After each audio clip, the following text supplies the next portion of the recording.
Buenas tardes, soy Lucía Matute Blanco, adjunta de Cardiología en el Hospital Universitario Arnau de Vilanova de Lleida. A continuación os voy a presentar la sesión que lleva por título Consecuencias cardiovasculares crónicas de la infección por SARS-CoV-2, miocardiopatía inflamatoria post-COVID. En primer lugar os presento el índice que seguiremos durante esta sesión. En primer lugar haremos una introducción, posteriormente hablaremos del daño miocárdico, la miocardiopatía inflamatoria post-COVID y por último del sistema nervioso autónomo y su relación con COVID-19.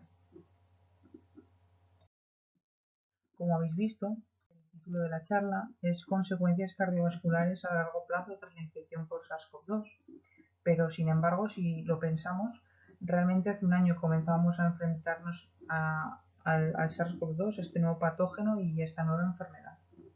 Esta era la situación epidemiológica el 17 de marzo de 2020 a nivel de España y esta era la situación epidemiológica en nuestra región sanitaria. De hecho,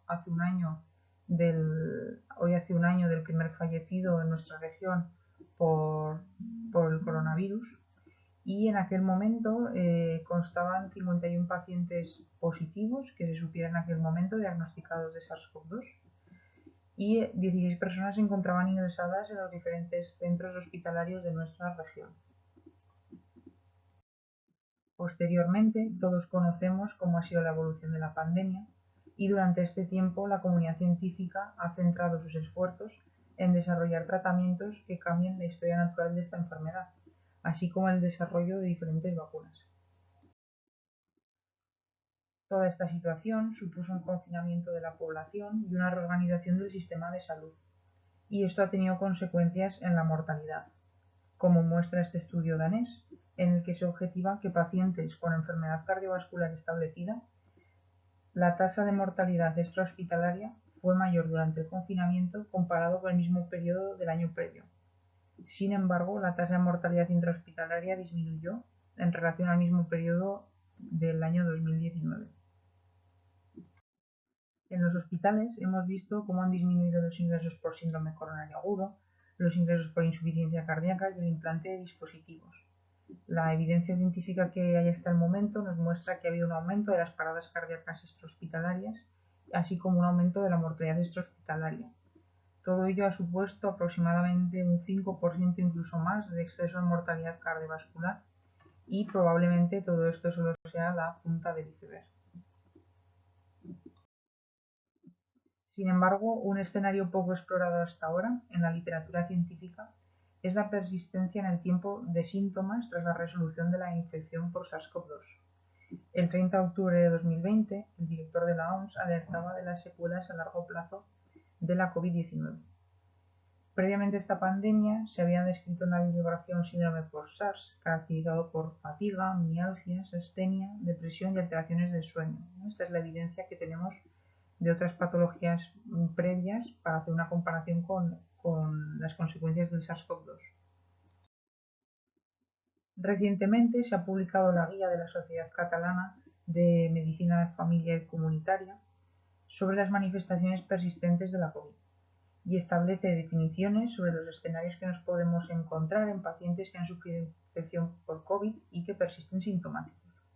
Hay que decir que no existe una definición consensuada a nivel internacional, pero estas definiciones que se proponen en esta guía sobre los diferentes escenarios que nos podemos encontrar en el seguimiento creo que son un punto de partida. Podemos encontrarnos con el COVID persistente, que son síntomas que perduran durante más de 4 semanas tras la infección inicial. Podemos hablar de post-COVID, que son síntomas que aparecen tras 4 semanas de la infección y que no formaban parte de los síntomas iniciales. De hecho, la infección aguda puede pasarse de forma asintomática. Reagudización o agravamiento, ¿no? Síntomas que ya existían antes de la infección aguda por SARS-CoV-2 y que después de la infección estos síntomas se han reagudizado, se han agravado. Y también podemos encontrarnos con secuelas post-COVID, que son síntomas consecuencia del daño órgano específico causado por COVID-19 grave. Según el estudio más amplio realizado hasta ahora mediante una aplicación, Hasta el 10-20% de los pacientes con COVID-19 podrían presentar todavía síntomas de infección a las 4 semanas tras el diagnóstico, es decir, de COVID persistente. Este es el estudio más amplio que se ha hecho hasta ahora, que mediante una app evaluó los síntomas en más de 4.000 personas y aporta una cifra del 13,3% a las 4 semanas, 4,5% a las 8 semanas y 2,3% a las 12 semanas. Los síntomas más frecuentes en COVID persistente, resumiendo la evidencia que tenemos hasta ahora y los resultados de los estudios que hay hasta ahora, son la fatiga, está presente hasta un 35% a las 4 semanas tras haber superado la infección por SARS-CoV-2, disnea entre un 11 y un 27% y el dolor torácico hasta en un 20%. En un metaanálisis publicado recientemente, que analizó 47.000 pacientes, refleja que el 80% de los afectados por COVID presenta uno o más de los síntomas que podemos ver en la diapositiva a las 2 semanas o más allá de las 2 semanas tras haber superado la infección por SARS-CoV-2. Por lo tanto, todos estos datos nos indican que los síntomas de COVID persistente no están presentes en un porcentaje no despreciable, están en un 10-20%, según la mayoría de estudios, este último metaanálisis está en el 80%, encontraron síntomas persistentes más allá de las 2 semanas tras haber superado la infección, y que esto tendrá consecuencias en la asistencia sanitaria de estos pacientes. Ahora vamos a hablar del daño miocárdico en relación con la infección por SARS-CoV-2. Como ya saben, existe una importante expresión del receptor AC2 a nivel cardíaco, que es la principal puerta de entrada del SARS-CoV-2, lo cual tiene implicaciones en la fisiopatología del daño miocárdico. El daño miocárdico, entendido como elevación de troponinas, ocurre hasta en un 20-30% de los pacientes hospitalizados por COVID-19. En las diferentes series publicadas hasta la fecha, se ha objetivado que el daño miocárdico está asociado con peores resultados a corto plazo, como ingreso en UCI o muerte. En esta serie, los pacientes con elevación de troponinas, independientemente de si tenían enfermedad cardiovascular previa o no, tenían peor pronóstico que aquellos con troponinas negativas. De hecho, podemos ver en la gráfica cómo pacientes con enfermedad cardiovascular previa y troponinas negativas tenían mejor pronóstico que aquellos sin enfermedad cardiovascular previa, pero con troponinas positivas, con daño miocárdico. Recientemente se ha publicado este trabajo de los compañeros de Tarragona, donde se evaluó el valor pronóstico de diferentes biomarcadores en pacientes COVID-19 atendidos en urgencias, objetivándose que concentraciones elevadas de troponina, dímero D, PCR y LDH se asociaban con mortalidad a corto plazo. De todos ellos, la troponina es la que aportaba mejor predicción de riesgo de mortalidad, mostrando diferencias con el resto de biomarcadores, salvo con el dímero D. En cuanto a la fisiopatología del daño miocárdico por COVID-19, bueno, se han planteado múltiples hipótesis y mecanismos, ¿no? Se postulan varias hipótesis sobre cuáles pueden ser las vías responsables de que este patógeno produzca daño miocárdico. Por un lado, tenemos el daño miocárdico directo por infección viral a través de los receptores AC2. También el daño miocárdico puede ser secundario a hipoxemia por insuficiencia respiratoria que da lugar a estrés cardiovascular, ¿no? El mismo daño miocárdico que encontramos en otras infecciones graves. La respuesta inmunitaria y la inflamación secundaria a la infección que provoca una tormenta de citoquinas y daño multiórgano puede también tener su papel en el daño miocárdico, dado que puede favorecer arritmias, desarrollo de miocarditis, insuficiencia cardíaca, inestabilización de la placa aterosclerótica y desarrollo de eventos tanto isquémicos como trombóticos. Y luego, como todos ya sabemos, la infección por SARS-CoV-2 estará asociada a un estado protrombótico que, junto con el daño vascular por invasión viral directa, puede dar lugar a eventos trombóticos e isquemia miocárdica. Todas estas vías implicadas en el daño miocárdico pueden producir diferente afectación cardíaca y de ello dependen las secuelas a largo plazo. Puede producir miocardiopatía isquémica, miocardiopatía no isquémica, afectación de la función ventricular, sistólica o diastólica, ya sea clínica o de forma subclínica, arritmias auriculares tipo fibrilación auricular y arritmias ventriculares. Sin embargo, como el SARS-CoV-2 es un patógeno relativamente que conocemos desde hace poco, no existe una gran cantidad de datos a largo plazo sobre las alteraciones cardiovasculares que pueden ocurrir en la fase de convalescencia. Como vimos en la sesión previa, presentada por el Dr. Pastor, se han publicado varios artículos que muestran la afectación cardíaca evidenciada por resonancia en forma de miocarditis en pacientes recuperados de COVID. Sin embargo, la durabilidad y las consecuencias de estos hallazgos se desconocen y se necesita un seguimiento más prolongado. En este contexto, os quiero presentar este estudio, me ha parecido muy interesante, que se publicó recientemente en la European Heart Journal sobre los patrones de daño miocárdico identificados mediante cardioresonancia en pacientes recuperados de una infección por COVID-19 que habían requerido ingreso y que durante el ingreso se objetivaron marcadores de daño miocárdico troponinas positivas. Se trata de un estudio multicéntrico cuyo objetivo es evaluar la presencia, el tipo y la extensión de la lesión miocárdica mediante cardioresonancia. Se incluyeron pacientes que habían sobrevivido a hospitalización por COVID-19 con niveles de troponina positivos durante el ingreso. Son pacientes que pertenecen, como podéis ver, a la primera ola, ya que la alta hospitalaria fue antes del 20 de junio de 2020. Se incluyeron 148 pacientes con una edad media de 64 años, el 70% eran varones. Un 32% requirió ingreso en la UCI. Este grupo de pacientes que sobrevivieron a la infección por SARS-CoV-2 se comparó con un grupo control, macheado por edad, sexo, hipertensión y diabetes, y con un grupo de voluntarios sanos.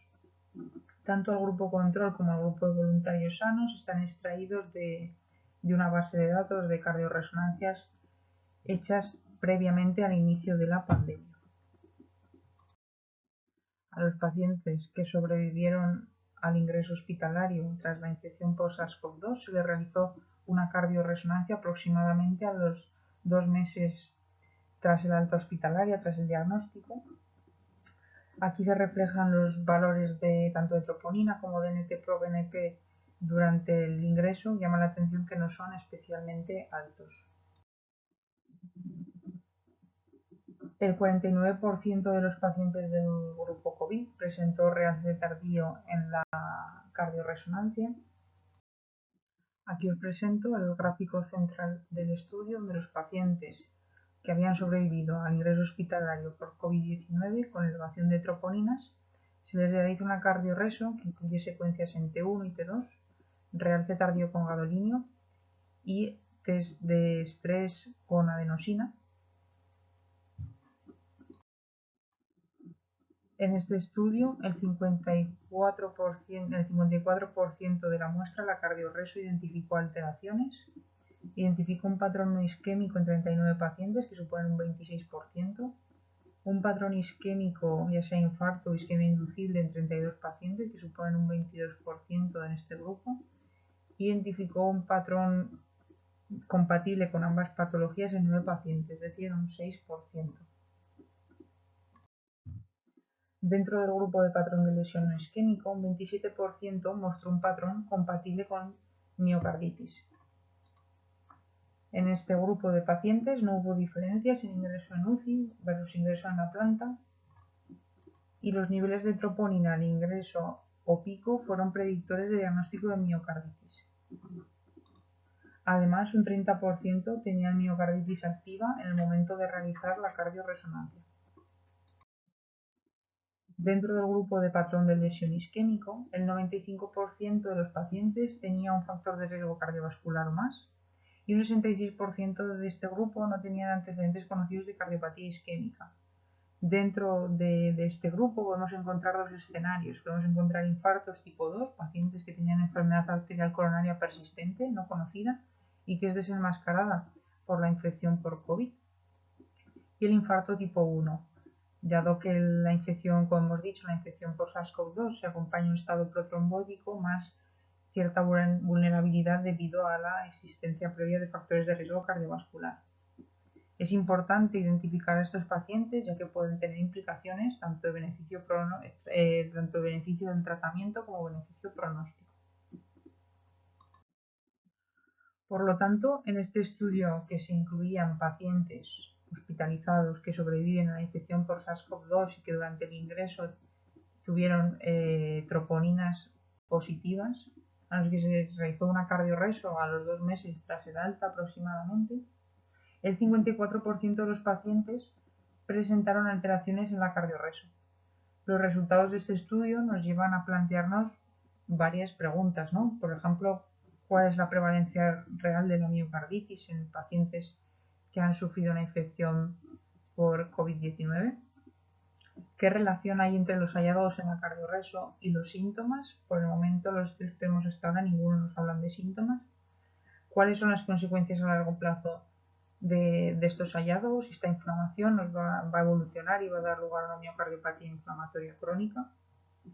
Y luego, cómo realizar el screening de estos pacientes, cómo identificar a los pacientes que son de riesgo, que tienen un riesgo de desarrollar alteraciones a nivel cardiovascular y que necesitan una intervención y un seguimiento para cambiar su pronóstico. De hecho, posteriormente se ha publicado esta editorial, que se publicó este fin de semana pasado, sobre realmente lo que no sabemos acerca del daño miocárdico tras la infección por COVID-19. En la tabla central de esta editorial se recogen la evidencia publicada hasta la fecha de los hallazgos en cardiorreso tras haber superado la infección por COVID-19. Se incluyen los estudios que os he presentado previamente, que presentó el doctor Pastor en la sesión previa, así como este último estudio que os acabo de presentar, que se incluye un mayor número de pacientes, 148. La conclusión que sacamos de todos estos estudios es que las alteraciones en la cardiorreso en pacientes que han sobrevivido a una infección por COVID-19 son frecuentes, pero nos planteamos dudas sobre, primero, qué relación hay entre los hallazgos de imagen y la clínica, los síntomas del enfermo. Ninguno de los estudios que tenemos hasta ahora se describen síntomas. ¿Qué eventos cardíacos futuros podemos esperar, ¿no? Si esto a largo plazo va a tener consecuencias en nuestros pacientes. Otra cosa que nos tenemos que plantear también es si el edema miocárdico y su asociación con la fibrosis a posterior va a producir insuficiencia cardíaca, si va a haber un mayor riesgo de arritmias a largo plazo. Son dudas, interrogantes que todavía están por resolver. Por el momento se están desarrollando varios estudios, como podéis ver en la diapositiva, son estudios que están en marcha para evaluar tanto las consecuencias del daño miocárdico por COVID-19 a largo plazo, como para desarrollar modelos predictivos de riesgo. Y también comienza a haber evidencia sobre la afectación cardiovascular a largo plazo en relación con COVID-19 a nivel de España. Los compañeros de Salamanca publican este estudio donde realizaron cardiorresonancia magnética a 139 sanitarios que habían sufrido la infección por SARS-CoV-2. Se realizó una valoración clínica, electro, análisis de laboratorio que incluía un perfil inmune y una cardiorresonancia. La edad media de la población eran 52 años, 70% eran mujeres y el 16% habían requerido ingreso por neumonía por COVID-19. La cardiorreso se realizó aproximadamente a los 2 meses y medio tras la infección por SARS-CoV-2. El dolor torácico, la disnea y las palpitaciones se observaron en un 42% de los participantes. Y en cuanto a los hallazgos de la cardiorreso, se observó que la pericarditis y la miocarditis son frecuentes, son los hallazgos más frecuentes, incluso en pacientes que habían pasado la infección de forma asintomática. En cuanto a la miocardiopatía inflamatoria post-COVID, El término miocardiopatía inflamatoria se refiere a la inflamación del miocardio, que se acompaña de miocardiopatía dilatada o no dilatada, con fracción de eyección del ventrículo izquierdo reducida, con síntomas más allá del mes, y que puede asociarse con sustrato arritmogénico. Histológicamente se caracteriza por fibrosis focal o difusa con un infiltrado inflamatorio, aunque es verdad que un infiltrado inflamatorio menor que el que podemos encontrar en la miocarditis. Se presenta como insuficiencia cardíaca de novo o insuficiencia cardíaca subaguda crónica. Podemos encontrarnos dos fenotipos, la miocardiopatía dilatada o una miocardiopatía no dilatada con fracción de eyección reducida. Hay tres hallazgos que nos deben hacer sospechar de causa inflamatoria, como es la leve elevación de troponina pero persistente, encontrar en el electrocardiograma bajos voltajes o fragmentación del QRS en las derivaciones de miembros y la baja respuesta al tratamiento estándar neurohormonal de la insuficiencia cardíaca. En cuanto a los hallazgos de la cardioresonancia magnética y de la biopsia endomiocárdica, la inflamación es menos florida que la miocarditis aguda, predomina la fibrosis y la presencia de un gran número de linfocitos T o macrófagos en la biopsia endomiocárdica tiene un gran valor en predecir mayor riesgo de mortalidad o de trasplante durante la próxima década. En esta fase de miocardiopatía inflamatoria post-COVID se han postulado dos mecanismos responsables de las arritmias. En primer lugar, la arritmia por mecanismo de reentrada debido a la fibrosis. Y en segundo lugar, se postula que la presencia de citoquinas proinflamatorias en relación a la infección por SARS-CoV-2 puede desplazar a la placoglobina, una proteína de los desmosomas de la membrana celular, haciendo que las células pierdan la integridad, y esto podría ser arritmogénico sobre todo en pacientes que tienen una predisposición genética. En la mayoría de los artículos publicados hasta la fecha, se desconocen los efectos a largo plazo de la miocardiopatía inflamatoria por COVID. Seguramente puede dar lugar a insuficiencia cardíaca, intolerancia al ejercicio, taquicardias auriculares, taquicardias ventriculares, bradiarritmias e incluso muerte súbita. Pero necesitamos estudios con mayor seguimiento y también investigar acerca de cuál es el cribaje que tenemos que realizar, cómo identificar a los pacientes de mayor riesgo y cuáles son los que requieren un seguimiento. En algunos artículos, como el que aquí os presento, ya se plantean incluso esquemas de screening y seguimiento de estos pacientes, tanto en la fase aguda como en la fase de convalescencia en los 6 primeros meses tras haber superado la infección por SARS-CoV-2. En cuanto a la relación del sistema nervioso autónomo y la infección por COVID-19, algunos síntomas del COVID-19 persistente pueden estar relacionados con alteraciones del sistema nervioso autónomo, dando lugar a síndromes de intolerancia ortostática, como la hipotensión ortostática, el síncope vasovagal y el síndrome de taquicardia postural ortostática. Se postula que existe una disregulación entre el sistema nervioso simpático y el sistema nervioso parasimpático. Y en los síndromes de intolerancia ortostática podemos encontrar que la liberación de epinefrina y norepinefrina produce una taquicardia pronunciada, que se manifiesta clínicamente como palpitaciones, disnea y dolor torácico, niveles muy altos de catecolaminas que pueden producir vasodilatación paradójica, con hipotensión, mareo y síncope, y además estos síndromes pueden exacerbarse por hipovolemia debido a la infección inicial, disminución de la ingesta, fiebre, náuseas y el desacondicionamiento por el reposo en cama. Se han publicado varios artículos con series de casos de pacientes que han superado la infección por SARS-CoV-2 y que presentan síntomas persistentes por afectación del sistema nervioso autónomo, dando lugar a síndromes de intolerancia ortostática. Y dentro de los síndromes de intolerancia ortostática, y hace una breve mención al síndrome de taquicardia postural ortostática, es una disautonomía, es frecuente en mujeres jóvenes y consiste en una intolerancia al ortostatismo. Para su diagnóstico, lo que se necesita es un aumento de la frecuencia cardíaca de más de 30 latidos con respecto a la frecuencia cardíaca en reposo, una frecuencia cardíaca de más de 120 latidos por minuto con ortostatismo en los 10 primeros minutos tras levantarse, en ausencia de una hipotensión importante. Clínicamente se manifiesta como dolor torácico, palpitaciones, intolerancia al ejercicio e intolerancia al ortostatismo. Y es una entidad que suele ser bastante infradiagnosticada. Se ha publicado algún artículo sobre la posible relación entre COVID-19 y el síndrome de taquicardia postural ortostática y bueno, se plantean diferentes mecanismos fisiopatológicos para explicar esta relación, pero fundamentalmente se basa en una disregulación entre el sistema nervioso simpático y el sistema nervioso parasimpático. La situación de hipovolemia por fiebre, anorexia, náuseas durante la infección más aguda por el SARS-CoV-2 junto con el reposo en cama prolongado. Esto puede llevar a una disminución del volumen sanguíneo y una activación del sistema nervioso simpático. Además, el SARS-CoV-2 puede producir infección y destrucción de las neuronas postganglionares extracardíacas del sistema nervioso simpático, también invasión del tronco encéfalo, dando lugar a alteración de la función de los centros medulares y una activación del sistema nervioso simpático.